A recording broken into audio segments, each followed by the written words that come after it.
Okay, distinguished guests, colleagues, and partners, good morning and welcome to our side event NDC 0.30, Advancing Climate Action and Paths Forward for Kyrgyzstan and Central Asia.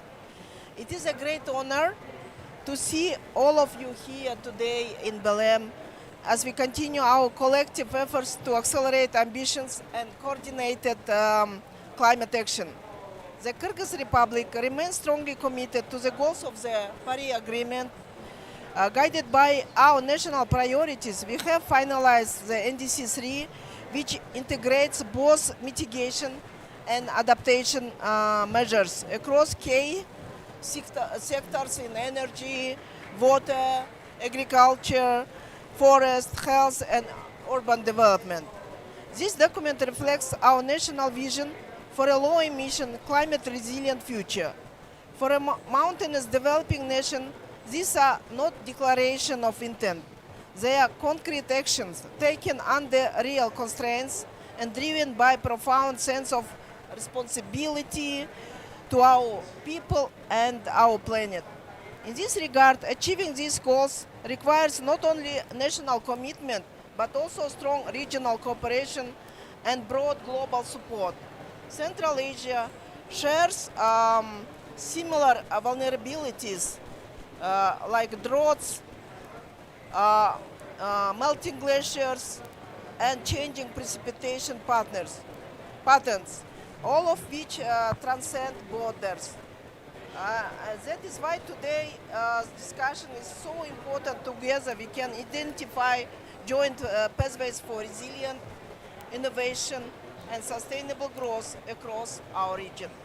On behalf of the Kyrgyz Republic, I would like to express sincere gratitude to our partners, UNDP Kyrgyzstan, the NDC partnership, and all colleagues from Central Asia who contributed to the preparation of this event.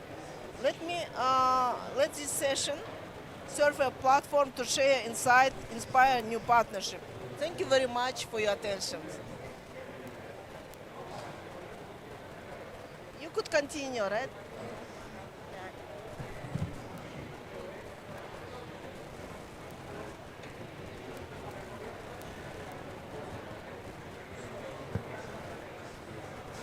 Hello, can you hear me? No? Hello, dear colleagues. Thank you very much for your time. Today, my name is Jamila Deyerva. I represent the Ministry of Environment of the Kyrgyz Republic, and today I would like to present NDC 3 of the Kyrgyzstan that was prepared and submitted this year in October. As you know, the Kyrgyz Republic ratified the UNFCCC in November 2019, and the country's commitments are aligned with the 2030 agenda for sustainable development and SDGs, particularly Goal 3, climate action. And we have the Ministry of Natural Resources, Ecology and Technical Supervision of the Kyrgyz Republic is the main focal point for UNFCCC, who is guiding the whole process. And there is also the Coordinating Council on Climate Change, Ecology and Green Economy Development that also operates under this framework under the chair of the chairman of the Cabinet of Ministers of the Kyrgyz Republic. And we also have an interagency working group on the preparation of NDC and BTR functions under the guidance of Ministry of Environment. And so climate policy of the Kyrgyz Republic, first of all, is intended to achieve carbon neutrality by 2050, moving towards a sustainable and low carbon economy. And our previous NDC was prepared in 2021, and now, currently, as I said, in October we prepared our third NDC, and this NDC is much more ambitious and more inclusive than it was previously, and we try to do it more inclusive. And to make this process very much transparent, trying to involve all the stakeholders, and we organized a lot of working meetings within the ministries, and actually this was a great work done by not only the Minister of Environment but also with active participation of other ministries, line ministries such as Minister of Water Resources and Agriculture, Minister of Transport, Minister of Energy, Foreign Affairs, and many others. And of course, not only state workers were involved in this process. There were all these processes were guided and assisted by the UN system, different agencies of UN system, including UNDP, UNITAR, UNFPA, many others. And we also try to involve national banks and private sector, youth and women. A lot of youth events were organized. For example, Climate Caravan in 2025, where more than 300 participants actively participated. We try to involve scientific community and, of course, media. And according to our new NDC, the target is to achieve, reduce the emissions by 18%, conditional targets, and by 30% by 2023, and unconditional targets by 16%, by 39% by 2025. And Kyrgyzstan's new NDC differs from the previous NDC in four main dimensions. First of all, the new NDC demonstrates higher GNG reduction targets for 2030 and 2035. And also the number of measures directly contributing to GNG reductions has increased from 2 to 6 in the agricultural sector, for example, and from 4 to 7 in the land management sector. And also we try to, the inclusion of industrial sector and waste sectors in GNG mitigation efforts was included in the NDC, new NDC. And in mitigation we have these several sectors.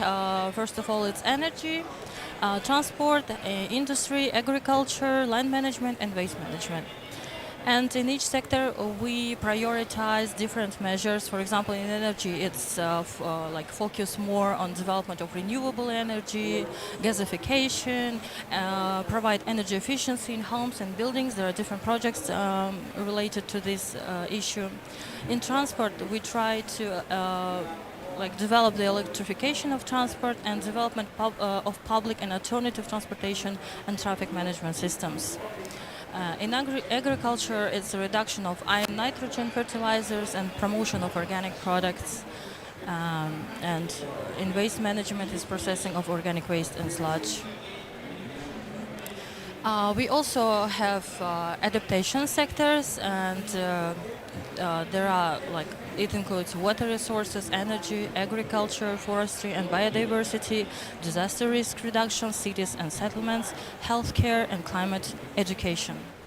Water resources is one of the most vulnerable sectors in the Kyrgyz Republic, and we try to focus more on improving the infrastructure, water supply, early warning systems, and in general promoting of sustainable water use.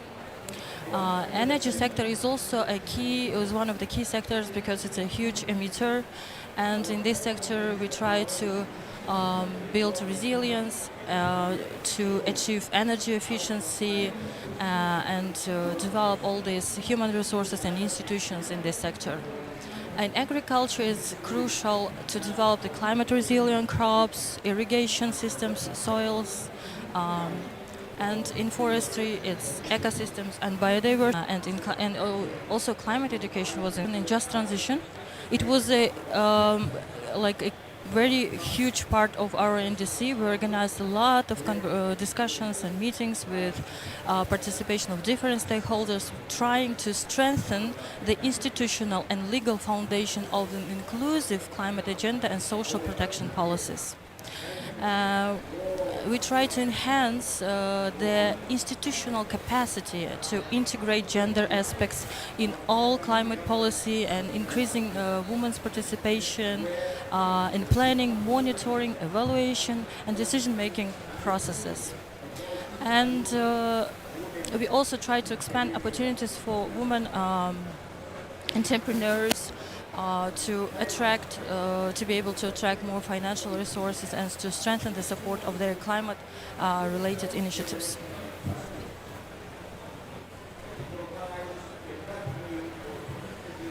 Ah,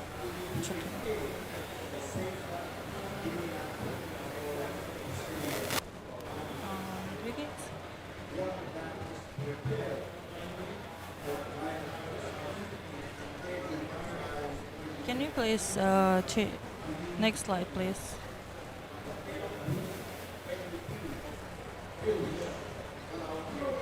The clicker isn't working.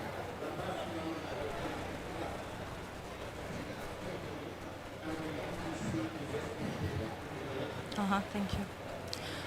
And concerning the finance and resources, there are several sectors: markets and instruments, private sector, government finance, trade, international support, challenges.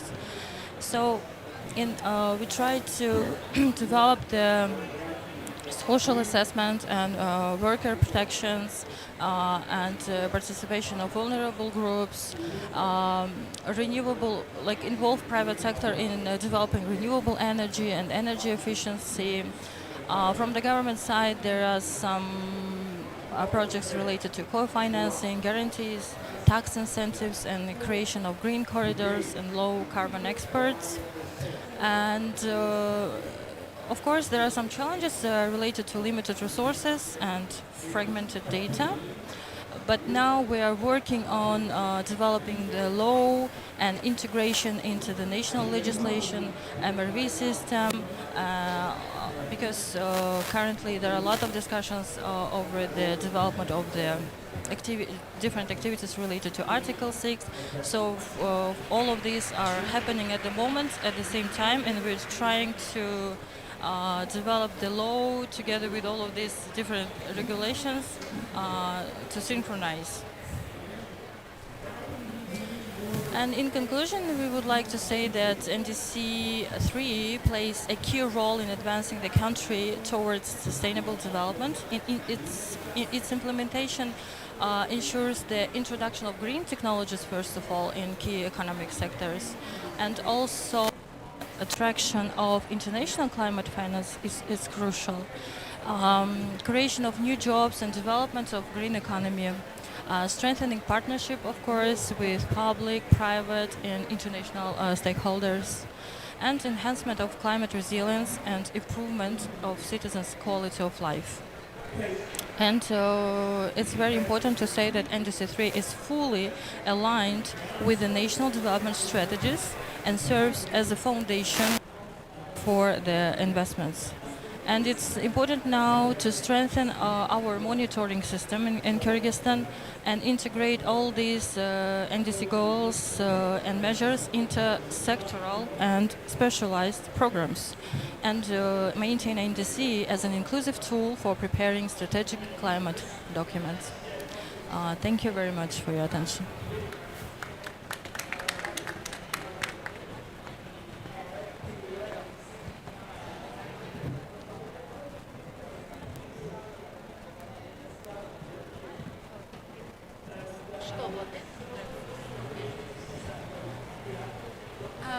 Dear colleagues, my name is Katya Semyonova.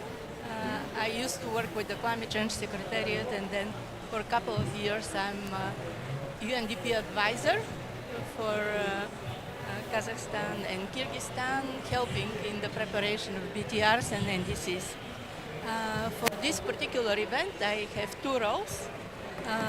Firstly, the government of Kyrgyzstan asked me to provide a brief presentation on how their NDC fit into the global context.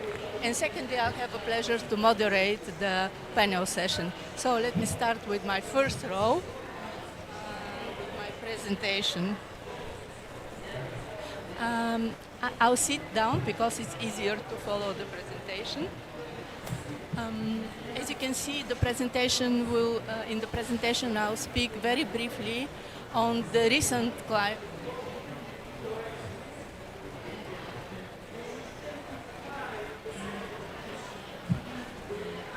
Very strong.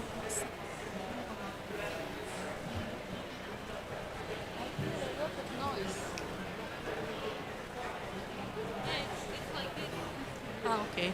Do you hear me now? Yes. Okay, very good. I'll speak very briefly on the recent climate trends, on the policy response to these trends, why 25 is a special year for climate change, and then I'll conclude with highlighting what is new and different in the NDC of Kyrgyzstan. First of all, let me start by stressing that 2024 was the first year when the Earth average temperature exceeded 1.5 degrees compared to pre-industrial levels.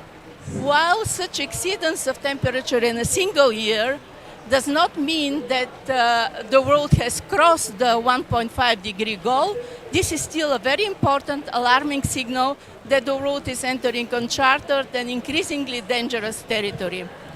Here the science is very clear.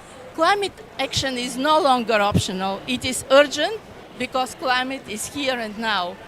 If you recall, already in 2023, the IPCC highlighted that the global average temperature reached 1.1 degrees Celsius, and this figure was included in the important decision by COP28 on the GST.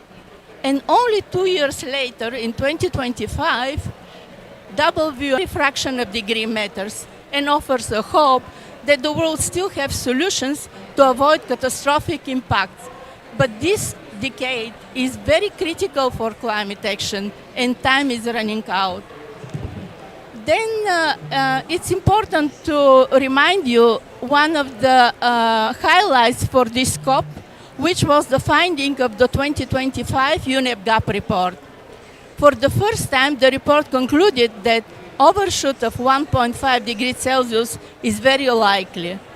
And it's very important that this overshoot is temporary and minimal in order to avoid the worst consequences. Responding to the scientific evidence and reflecting global consensus on the danger of climate change, parties agreed in 2015 on the Paris Agreement. And let me just briefly recall that the Paris Agreement represents a kind of architecture that combines two important elements.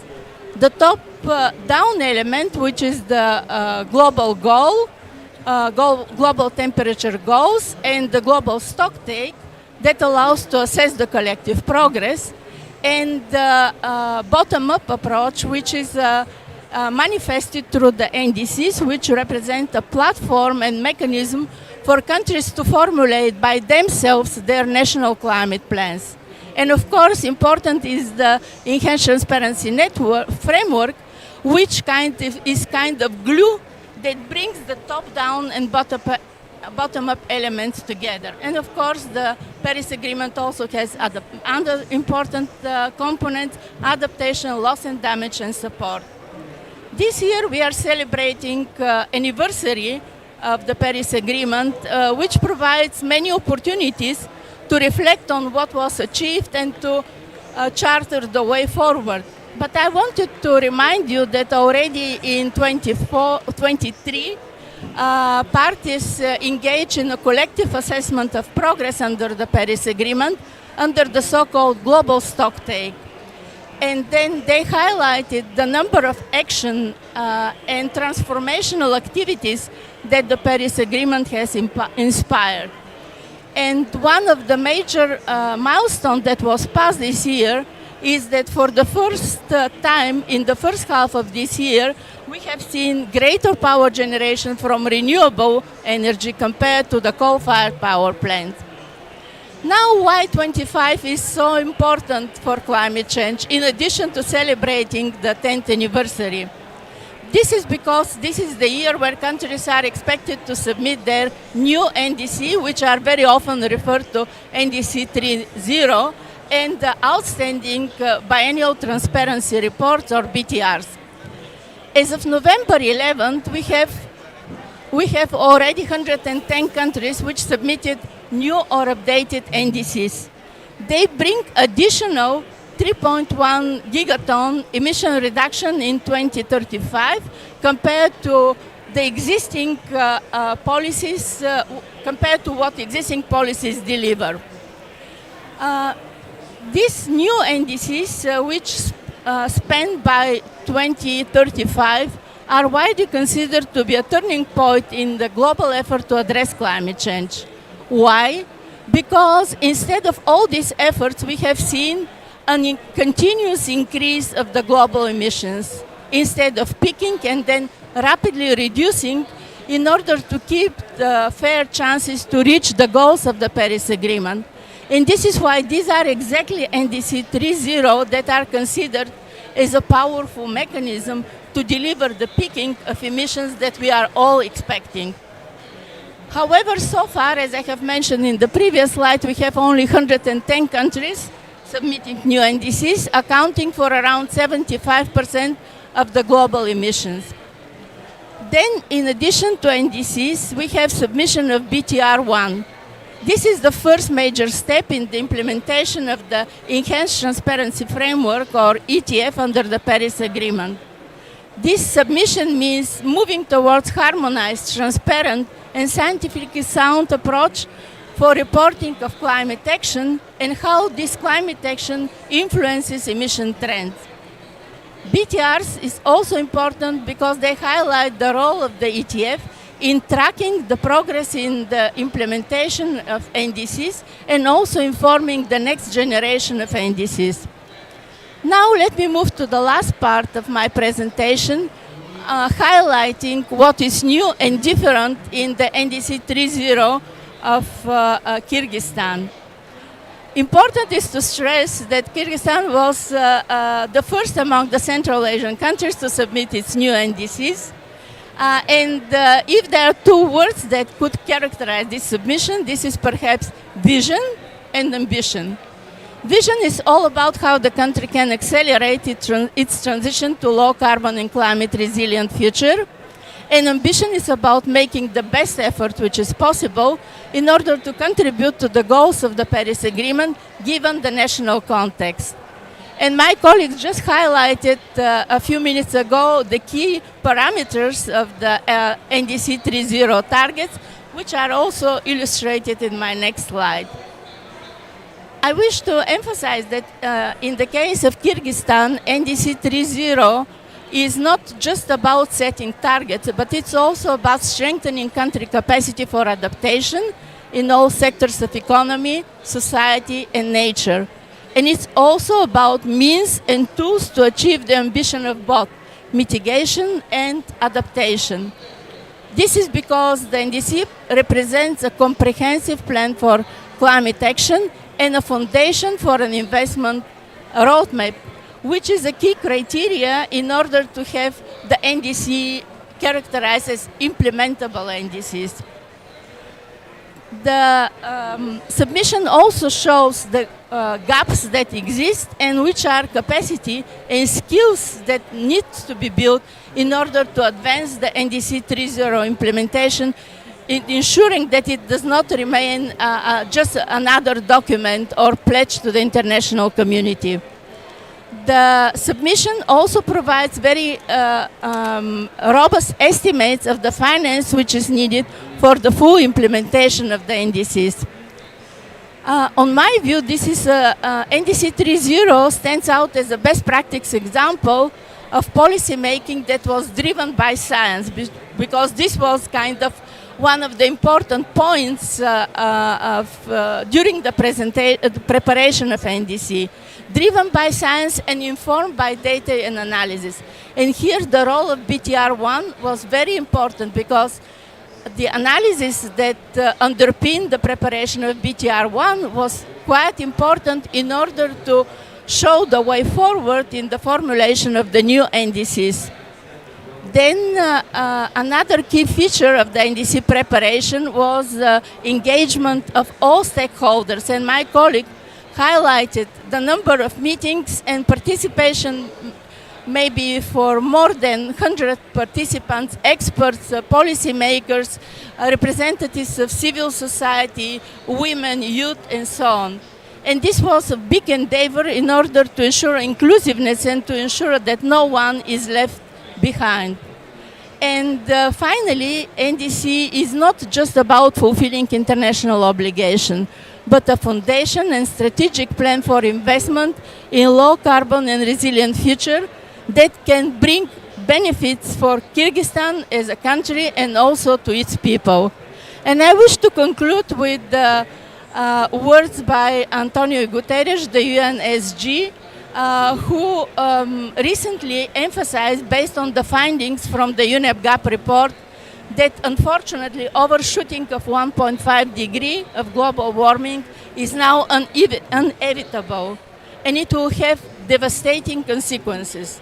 However, he also emphasized that we should not give up on the 1.5 degree targets, and he urged world leaders to change the course during the COP in order to ensure that this overshoot that is inevitable is as short as possible and with the low intensity as possible in order to avoid tipping points like what we are seeing in Amazon. This concludes my presentation, and I just wanted to show the picture of the COP president because we are all looking at him for his leadership in order, through joint efforts of all parties, to deliver what we need at COP30. Thank you very much for your attention. Thank you.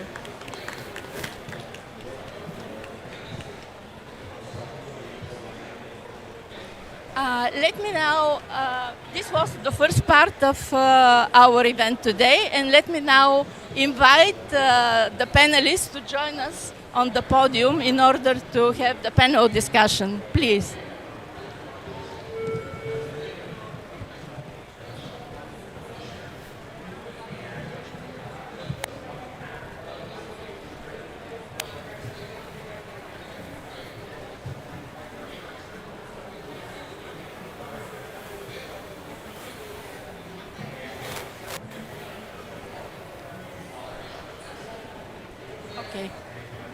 Okay, then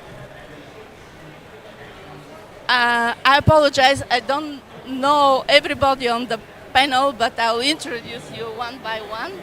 And let me start by highlighting what is the purpose of the panel discussion.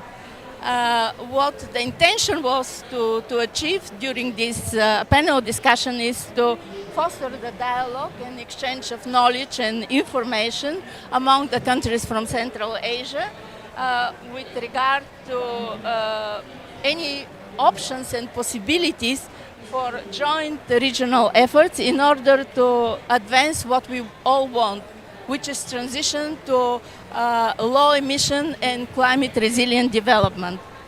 In this session, we would like to highlight the collaborative initiatives, share best practices, and identify existing and new opportunities for strengthening the regional cooperation through policy alignment and investment in climate action, and to ensure sustainable and climate resilient future. Let me now introduce our first speaker from Kazakhstan. This is Mr. Rustam Nazirkhan. He is director of the Department on Modeling in Jasil-Damun in Kazakhstan. And our next speaker is, do we have somebody from Uzbekistan? Uzbekistan. So we have Mr. Timur Sabitov from the Ministry of Ecology and Environmental Protection in Climate Change of Republic of Uzbekistan. Then do we have Sino Tohirzoda? Very good. He is director of the National Center on the Paris Agreement implementation of the Committee for Environmental Protection, and he is also NDC Partnership Coordinator. When preparing for this meeting, the organizers prepared on my view, very important questions, and it's always very important to ask important questions to get the right answer. And the first question that I would like to ask our panelists is how countries from Central Asia can strengthen regional cooperation and policy alignment with the view to accelerate the transition toward low emission and climate resilient development, while in the same time addressing shared challenges, including challenges in the area of water security, energy transition, and sustainable land management. These are the three key areas, but of course our panelists are free to add any other area which they feel are quite important in terms of chartering the way forward for cooperation in the region. And we start with Kazakhstan. Can you hear me? I guess I just give more generalist perspective on the matter. I mean, one of the low-hanging fruits is basically trying to address through projects like among-free conventions, basically addressing desertification, addressing water issues, and when we touch water issue, we generally also touch energy issue and also agri-food systems. But they are actually really region-specific, and they require like separate technical studies. So not really dwell on this issue, but this is technically quite huge area of work. And another thing when it comes to Central Asia is actually about regional energy trade. If we think about it, I guess there is plenty of effort done by the World Bank, and this is a matter where we could basically try to move both climate action, the finances, the agenda. But this is once again a really cumbersome formulation. So on paper it looks good. It provides this kind of total benefit for the whole country and region. But realistically, we really need to think about structuring the projects. Who owns them? How the country allocates them? And also think about potential in a way that can we basically introduce this kind of whether Article 6 or any other financing, advanced financing instruments. So this is also quite a big area of work to think about.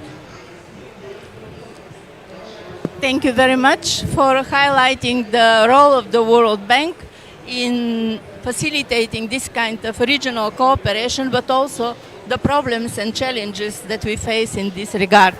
Our next speaker is Timur Sabitov. Please, the same question. Can you hear me? Okay, good. Well, thank you for your question. And first of all, I wanted to highlight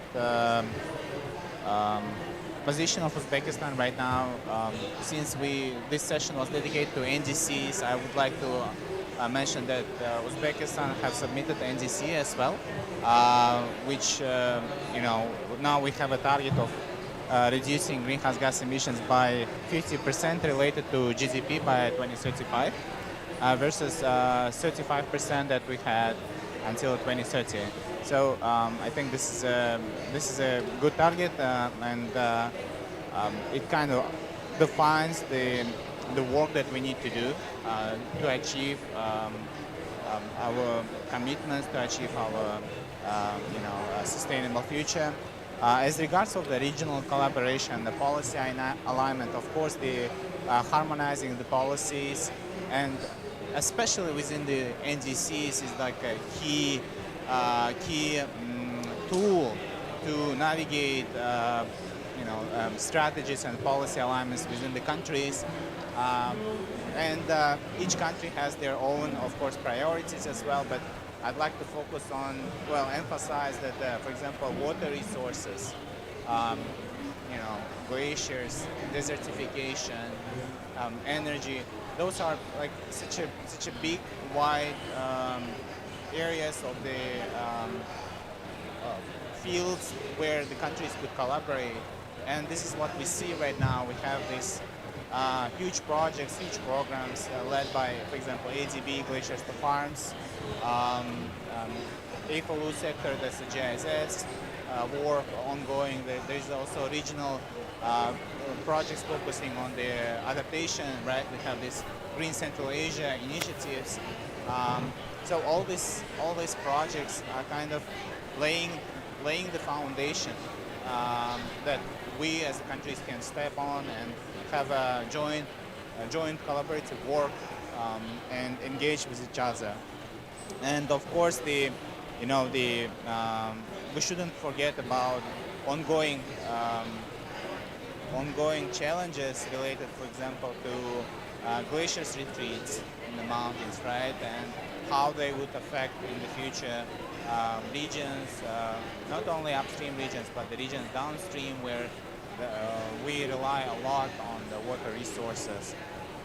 The irrigation efficiency, using harmonized indicators among the countries, defining the shared basin plans.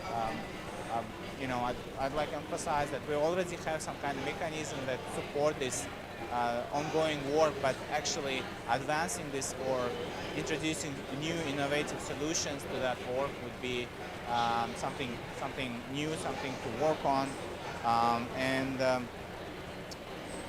in nowadays, I wanted to emphasize that the role of the technologies, the role of the AI, the role of the remote sensing becomes increasingly important for us, and the science-led policy is the key, right? So with the advance of the technologies, with the advance of the AI, we can actually deliver in a simplified manner policy briefs to our management, and that could also drive big changes. And this is what I believe in, and I think this is the field for the cooperation, specifically in our region. Thank you. Thank you very much, Mr. Sabitov, for this extremely rich intervention and contribution to our discussion, and for reconfirming that there are key areas which were already listed, like water, resource management and others, where countries face similar kind of challenges, and that more, maybe not strictly aligned, but more harmonized approaches among countries of the region can help to achieve better results, and also emphasizing the promise of technology, which is developing so quickly as we speak. And instead of looking at this development as a threat, we can look as an opportunity in order to solve the issues relating to climate change. And here there is such a big area for cooperation that is difficult to be captured in few words, but I'm very grateful that you signal this very, very important area where we can really look for kind of joint efforts. And now I would like to invite our third speaker, Mr. Tohir Zoda, to also to contribute to this question. Please, the floor is yours. Thank you very much. You can hear me, right? Thank you very much, Madam Moderator, for this question. Before I reply to your question, I would like to thank the government of Kyrgyzstan and NDC Partnership for organizing this event, for invitation for Tajikistan also to share our vision on this topic. Regarding the regional cooperation, first I would like to give you a little background on Tajikistan NDC process. We are the country with the most ambitious targets related to GHG emissions. As you might know, according to our NDC 2.0, the GHG reduction is, depending on the different scenarios, is from 50 to 70%. I guess we can surely say that Tajikistan is a champion in terms of the targets for the NDC GHG reductions. And also this NDC for us comes in a regional context, of course, due to our close collaboration with our partners in the region. This also touches the water management, the energy transition, and you might know that Tajikistan is already 97% green, because the 97% of the energy we produce in the country comes from the hydropower, and we have a target to become absolutely green and neutral carbon for until 2037. So I think this is the really ambitious targets. And in terms of the regional collaboration, Tajikistan is ready not only to bring down the GHG emissions within the national context, but in the regional context as well, because through projects such as CASA 1000, which is supported by the World Bank, we can actually export the green energy to the countries, not only to Central Asia, but beyond, to Pakistan and India, and also help those countries to use this green energy instead of the power plants.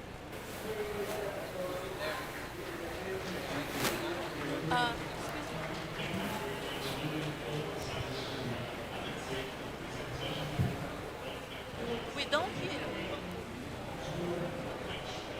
1-1. Can you hear me?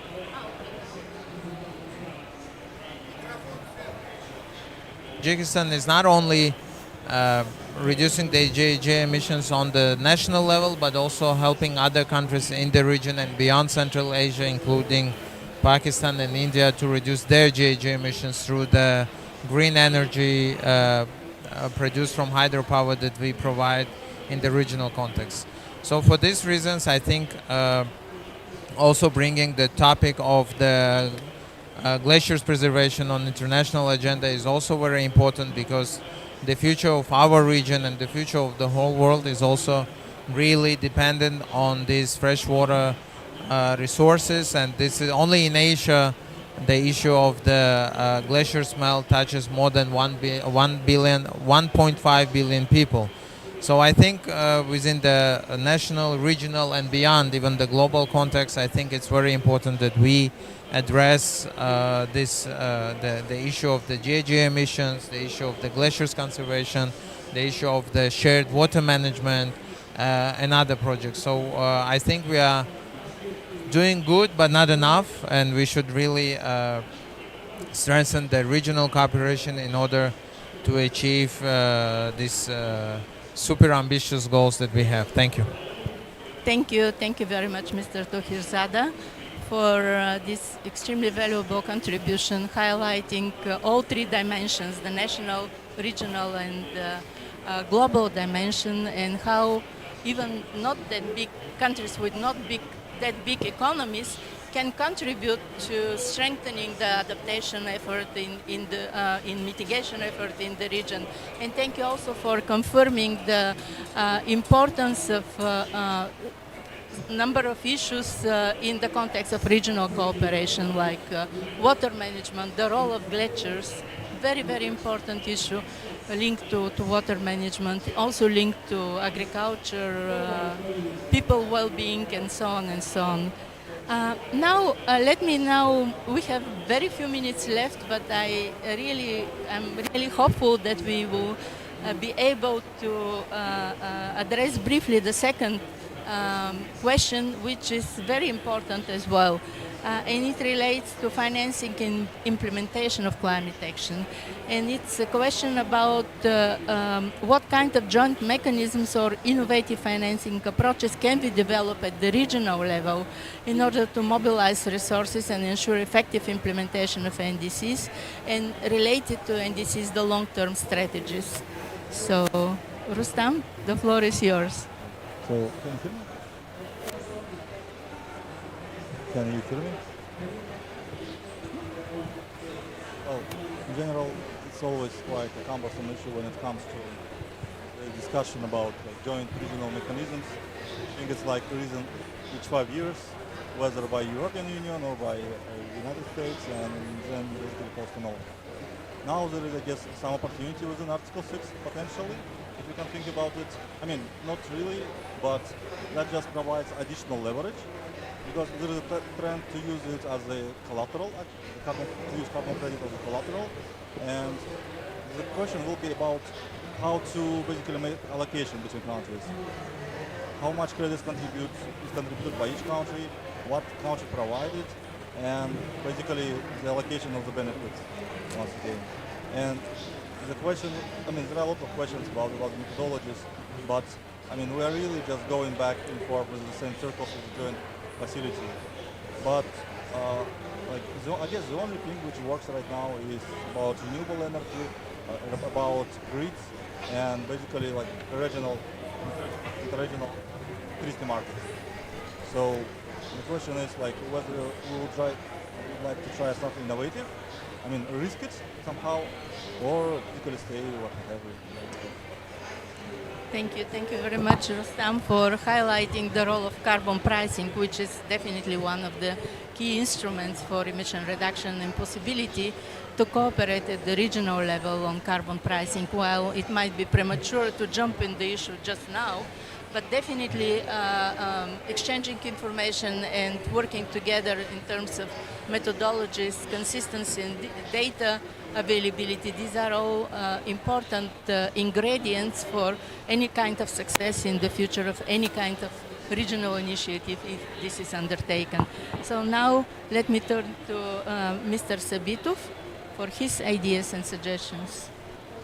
Yeah, I think this is one of the difficult questions, considering that, the common thing for our countries and in general to the region and globally right now it's a carbon trade system, ETS system,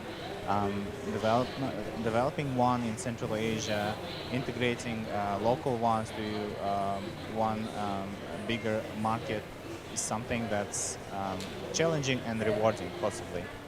At the same time, we shouldn't forget that each country has unique geographical conditions. As mentioned, in Tajikistan they are the greenest country in the region, and as for Uzbekistan, we are kind of developing country that are really accelerating the renewable energy generation, and we have set new targets for us to get to up to 54% of the electricity generated from renewable sources by 2030. So all this advancement, all these targets, they require financing, and this is where probably organizations like our partners, MDBs, financiers, they can come in, step in and support us, but at the same time we shouldn't forget about the uniqueness of each country. So for Kazakhstan maybe we could develop a certain mechanism, a certain tool. For Uzbekistan it could be something slightly different, and as well for all other countries. But in the end we all are looking to achieve our NDC targets, so this is something that's driving us. One thing I wanted to emphasize, the capacity building in the region and in the countries is something that I feel that Uzbekistan has to also focus on a lot, and this is how it's being done. We're trying to establish new regional hubs. For example, Central Asian University that was established recently in Uzbekistan, also trying to focus on developing the capacities in the field of environment. Thank you. Thank you very much, Mr. Sabitov, for reminding us that we have a common goal, and here we don't need to spend time to argue or to build consensus, and this is the Paris Agreement that provides us with this common goal.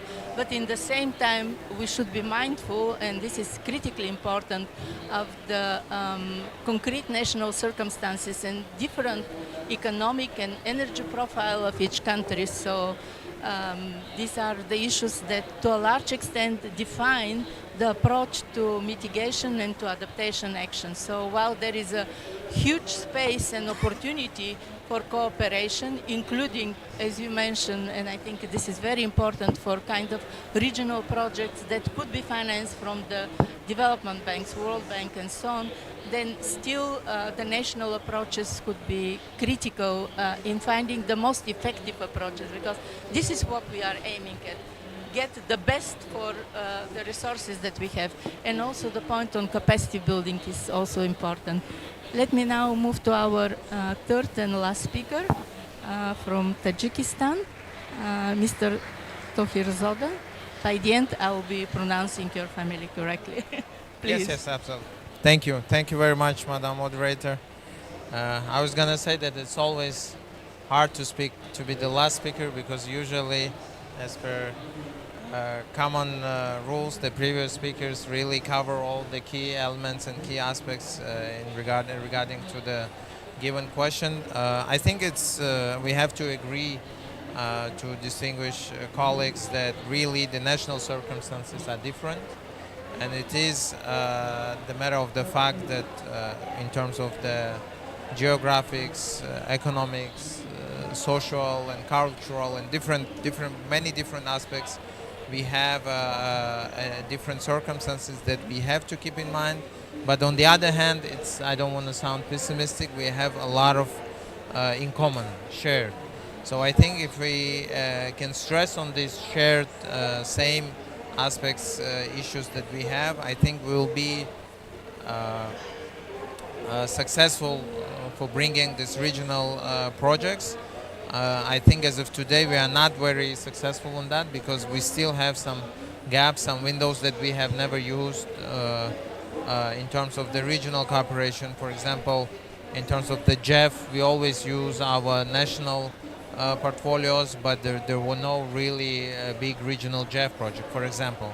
So I think if we can stress on our shared issues, the similarities that we have, which is a lot, alongside the national circumstances, we'll be able to achieve a good regional projects. Thank you. Thank you very much for reinforcing the point of shared areas of shared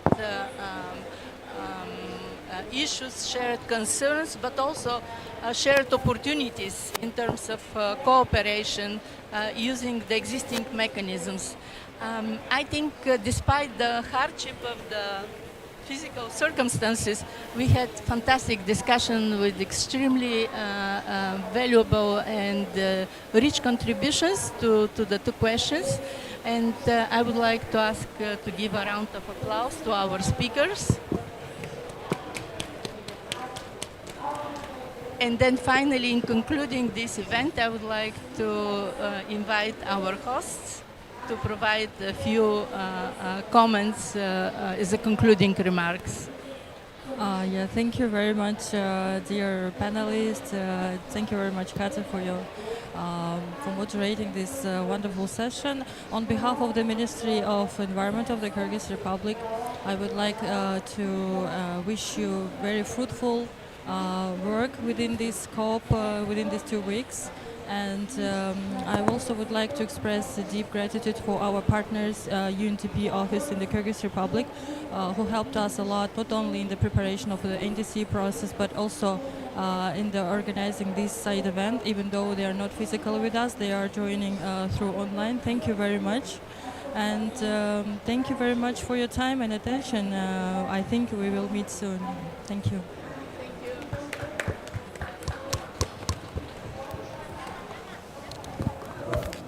Let's take a group photo, please.